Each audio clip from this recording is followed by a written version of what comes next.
여러분 안녕하십니까. 강연백도시 임성훈입니다. 상처 입은 조개가 진주를 만든다라는 말 들어보셨습니까? 진주조개가 모래알 같은 이물질을 잘못 삼켜서 상처를 입게 되면은 그 이물질을 녹이기 위해서 소와 액을 분비를 하는데 그게 뭉치고 쌓여서 진주가 된다고 합니다. 근데 오늘 나오실 세 분의 강연자도 제가 볼 때는 세 분 다 진주조개 같은 분들이에요. 왜냐하면 인생의 수많은 상처를 이겨내고 자신만의 진주를 만든 세 분이 오늘 준비하고 계십니다. 자, 소중한 인생 얘기 강연 백도시 시작하겠습니다.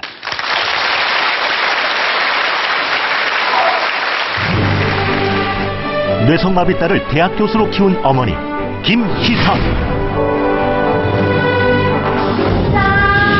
1960년대 인기 가수였던 그녀는 어느 날 돌연 은퇴를 했습니다. 바로 딸의 뇌성마비 때문이었습니다. 정말 하늘이 무너져 내릴 것만 같은 그런 절망감에 빠져가지고 왜 우리들에게 이런 시련을 주십니까? 하늘을 원망하면서 울기도 많이 울었어요. 그 후 슬픔을 딛고 일어나 강한 엄마가 되기로 결심한 그녀. 자신감을 키워주기 위해서 놀이동산이라든지 박물관이라든지 이상한 눈으로 보는 사람들이 많은데도 저희들은 그런 걸 개의치 않고 정말 떳떳이 데리고 다녔어요. 엄마의 바람처럼 강하고 똑똑하게 성장한 딸은 육체적 한계와 사회적 편견을 딛고 기적을 이루어냈습니다. 정말 자신감을 주고 격려해주면서 아이도 강하게 키워야 되고 저희 부모들도 강한 마음으로 아이를 키워야 된다고 생각합니다. 사랑으로 기적을 이룬 어머니 김희선 씨를 소개합니다.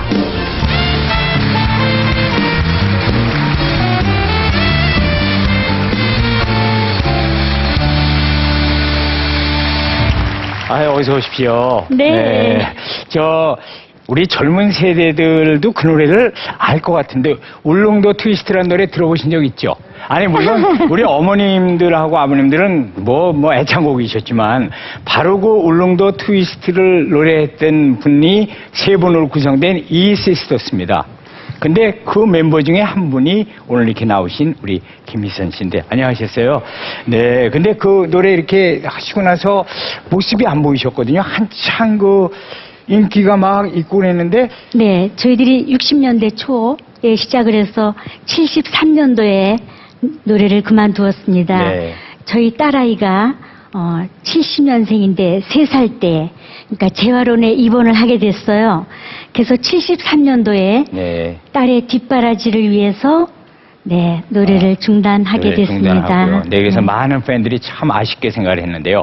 오늘 그래서 이제 해주실 강연 주제가 바로 엄마의 노래가 되겠습니다. 엄마의 노래. 자, 어떤 노래가 될지 한번 우리가 잘 들어보도록 하겠습니다. 자, 그러면 말씀 부탁드리겠습니다.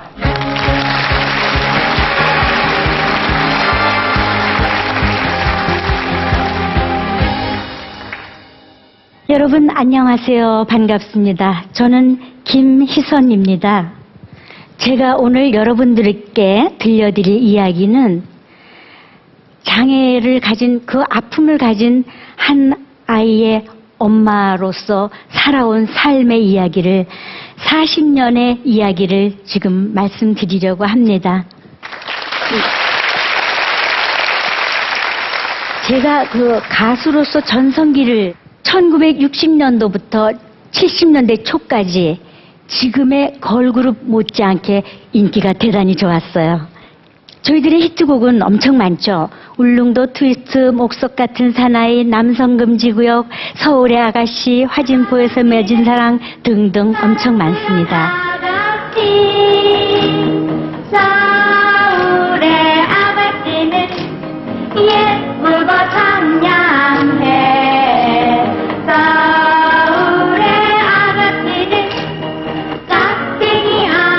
저희들은 그렇게 가수 활동을 하면서 정년기에 결혼을 했고 또 아기를 낳았습니다. 저는 1966년 결혼을 했습니다. 그리고 그 이듬해에 첫 아들을 낳고 3년 후 둘째 딸 유선이를 낳았습니다. 유선이는 생후 9일 만에 신생아 황달이 심해서 병원에 입원을 했어요. 여러 가지 검사를 하는 동안 자연히 황달기는 벗겨지고 원인 불명이라고 퇴원을 했습니다. 어린 시절에야 누워서 생활을 하니까 별다른 이상을 느낄 수가 없었고 유선이는 첫 돌이 되어도 걷지를 못했습니다.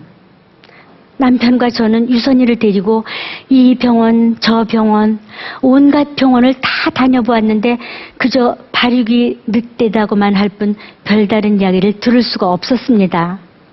그러다가 2년 4개월이쯤 되었을 때 저희들은 청천벽력과도 같은 진단을 받았습니다.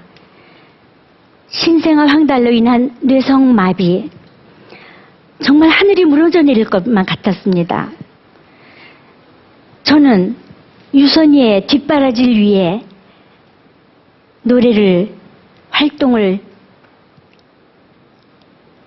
그만해야 되겠다 하는 그런 마음으로 우리 이 시스터즈 세 사람이 함께 모여 의논을 하고 10여 년의 화려했던 가요 생활을 중단했습니다. 유선이는 재활원에서 언어 치료와 물리 치료를 받으면서 재활원 생활에 익숙해져 갔고 그렇게 하면서 재활원에서 열심히 치료를 받으면서 많은 진전이 있었습니다. 3년 동안의 재활원 생활이 끝날 무렵에 이제 학교에 갈 나이가 되어서 정말 유선이를 특수학교에 보낼 것인가 일반 학교에 보낼 것인가 그래도 일반 학교에 보내기로 결심을 했습니다. 언젠가는 유선이가 사회에서 사회인으로 떳떳하게 살 수 있는 기틀을 마련해 주기 위해서 일반 학교에 갔습니다. 초등학교 입학 첫날 학부모들 앞에서 자기 소개를 하는 시간이 있었어요. 아이들은 나와서 자기 이름을 똑똑히 이야기를 하고 노래까지 부르는 아이도 있었습니다. 저는 우리 유선이에게 장애가 없으면 얼마나 좋을까. 그때 유선이가 손을 번쩍 드는 거예요. 안 돼. 유선아, 너는 안 돼. 저는 속으로 울부짖었습니다. 그런데 유선이는 휘청거리면서 서너 발자국 갔다 넘어지곤 또 일어나서 넘어지곤 하면서 걸어 나갔습니다. 유선이는 끝까지 앞으로 나가서 일그러진 얼굴로 알아들을 수 없는 발음으로 자기 이름을 이야기하고는 노래까지 부르는 거였어요. 유선이는 끝까지 노래를 하고는 비실거리면서 자기 자리로 돌아와 책상에 엎드려서 엉엉 소리내어 우는 것이었어요. 저는 더 이상 교실에 있을 수가 없어서 교실을 뛰쳐나와 정말 하늘을 보며 원망하며 펑펑 눈물을 흘리며 울었습니다. 왜 우리에게 무슨 죄가 있어서 이런 시련을 주시는 겁니까? 하늘을 원망하며 울었습니다. 그렇게 하면서 유선이는 초등학교 과정을 그래도 잘 마치고 이 공부하는 거는 그래도 지장이 없습니다. 언어장애와 지체장애가 있는데 또 자기 자신을 알기 때문에 공부를 굉장히 열심히 했습니다. 그렇게 하면서 유선이 이제 중학교에 가게 됩니다. 그런데 유선이 입학하고 다음 날 저는 이제 담임 선생님께 유선이에 대한 이야기를 말씀드리려고 갔는데 선생님께서 축하합니다. 배치고사에서 826명 중에 2등이라는 장한 점수를 받고 엄마 아빠를 기쁘게 해 주었습니다. 유선이는 늘 열심히 했고 뭔가 항상 자신감을 가졌습니다. 그런데 유선이가 중학교 2학년 때 우연히 유선이 방을 청소를 하다가 유선이의 일기장을 보게 되었습니다. 왜 우리 엄마 아빠는 나를 이 세상에 태어나게 했을까? 차라리 태어나지 않았으면 이런 고통은 없을 텐데 사람들이 힐끗힐끗 보는 눈길이 난 너무 싫다. 죽고 싶다. 죽고 싶다.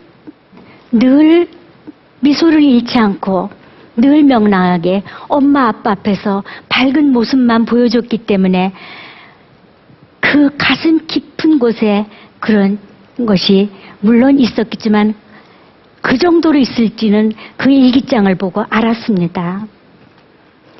그날 유선이와 저는 정말 부둥켜 안고 엉엉 소리내어 울면서 정말 많은 눈물을 흘렸습니다. 유선이는 고등학교 성적은 무척 좋았고 자신만만하게 학력고사를 보았습니다. 시험을 보고 나오면서 유선이는 해맑은 웃음을 웃으며 V자를 그리고 나왔어요. 와, 유선아 너 시험 잘 봤구나. 그런데 그 다음날 면접 시험이 있었어요. 저는 유선이를 면접 시험장에 들여보내고 정말 마음을 졸이면서 많은 기도를 했습니다. 유선이는 면접 시험을 마치고 나오는 그 모습을 보니까 정말 그 모습은 처절한 그 모습 자체였어요. 너무너무 애처롭고 너무 불쌍했습니다.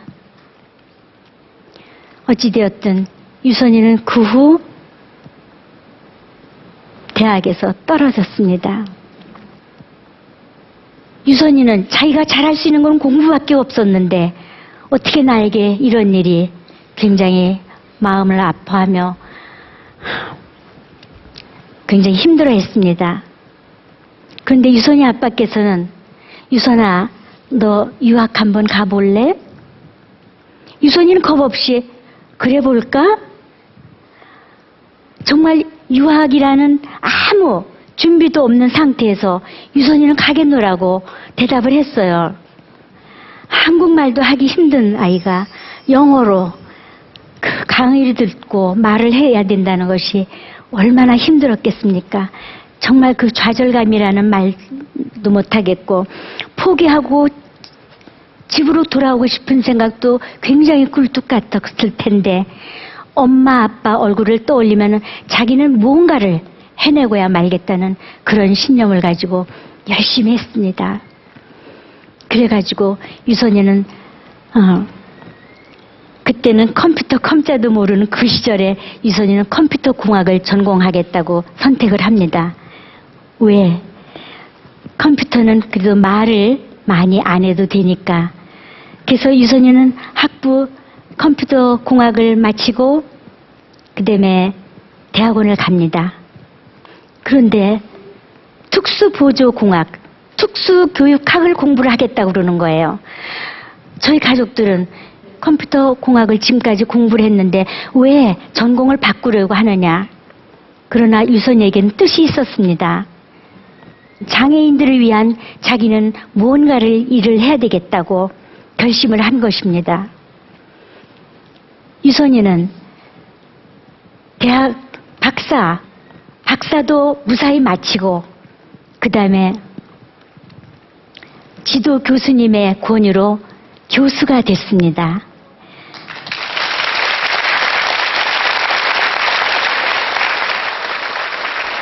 유선이는 박사를 하고 최우수 교수상을 타고 그것도 행복하고 물론 장했지만은 더 중요한 것은 정말 평생 결혼은커녕 엄마 아빠가 끼고 살아야 되겠다고 생각했던 유선이가 유선이를 사랑해주는 남자가 생겨서 결혼도 했고 또 두 아이의 엄마가 되었다는 것이 더 큰 저에게는 행복이었습니다.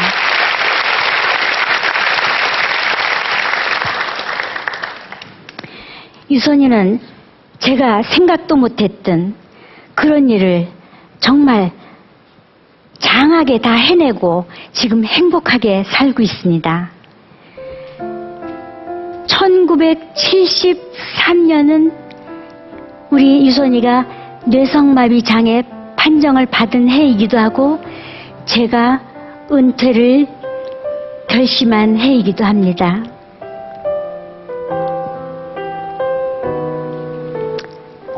그때나 요즘도 종종 사람들은 이야기를 합니다.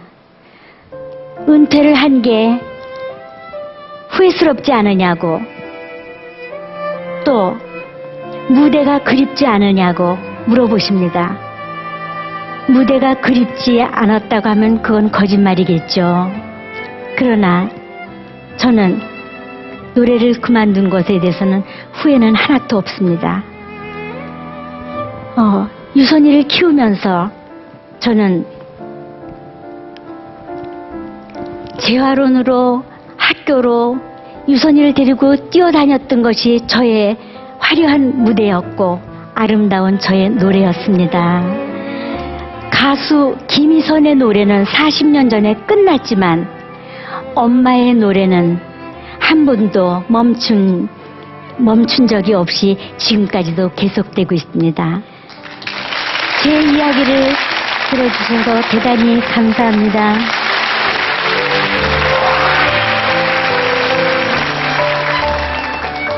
잘 들었습니다. 눈물 네. 참느라고 힘들었습니다. 힘드셨죠. 네. 엄마의 노래 참 오늘 얘기 너무 잘 들었는데요. 그 따님 유선 씨가 지난해에 한국의 한 대학교에 와서 강의하셨죠. 네. 그때 강의하실 때 같이 가셨다가 울릉도 트위스트를 무반주로 노래 하셨었대요. 근데 맞아요? 아니 그게 어떻게 된 일이에요? 그것만 좀 얘기를. 아니 작년에 네. 세계 재활협회에서 네. 하는 행사가 있어서 이제 그 기조연설자로 유선이가 한국에 오셨어요. 이제 왔어요. 네. 그런데 유선이가 강연이 끝나고 나니까 네. 저도 모르게 네. 정말 예정에도 없던 예. 제가 막 무대로 뛰어 올라간 거 있죠. 아무도 올라오라고 안 그랬어요. 네네. 그래가지고 노래하셨다고요? 아니 왜냐면 학생들이 너무 진지하게 유선이의 강의를 들어주고 거기에 고마움을 보답하기 위한 뜻이었을까요? 아, 하여튼 그렇죠. 무대로 뛰어 올라갔습니다. 예. 가서 어떻게 하셨는데요? 네? 아니 어떻게 하셨냐고요? 어떻게? 그러니까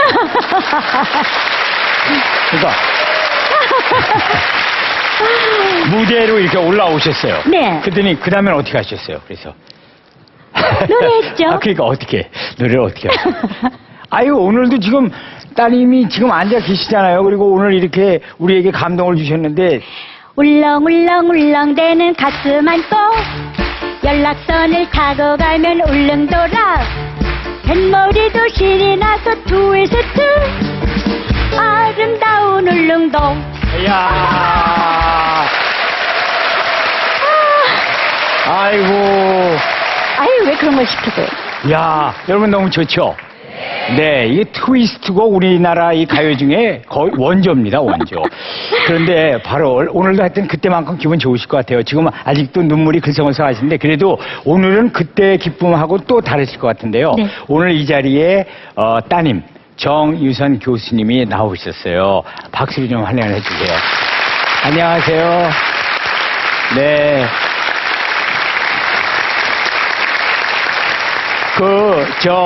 편안하게 어머니한테 하시고 싶은 말씀 있죠? 어머니한테 하시고 싶은 말씀 한번 좀 해주시면 안 될까요? 네. 안녕하세요. 저는 김희선 씨 딸 정선입니다. 네. 네. 감사합니다.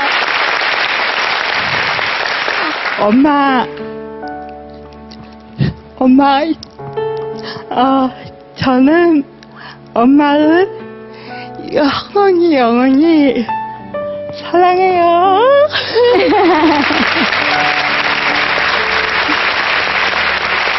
너무 네. 감사합니다, 엄마. 네. 하실 말씀이 참 많으실 텐데 저희가 네. 이제 오늘 이 시간 때문에 다 듣지를 못하는데 지금 네. 제일 소중한 얘기를 했어요. 네. 엄마 사랑하고 감사합니다. 한 말씀.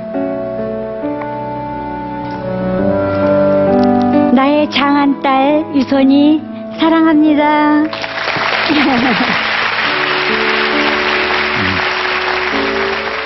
네, 유선 씨 감사합니다. 네. 자, 우리 그러면 공감 의견단의 공감 온도 보겠습니다. 버튼 잡으시고, 자, 버튼 눌러주세요. 한번 볼까요? 그래도, 네, 100분의 공감 의견단이, 네. 자, 김희선 씨의 엄마의 노래 강연의 공감 온도 보겠습니다. 공감 온도는, 자, 공감 온도 97도가 나왔습니다. 잘 되었습니다.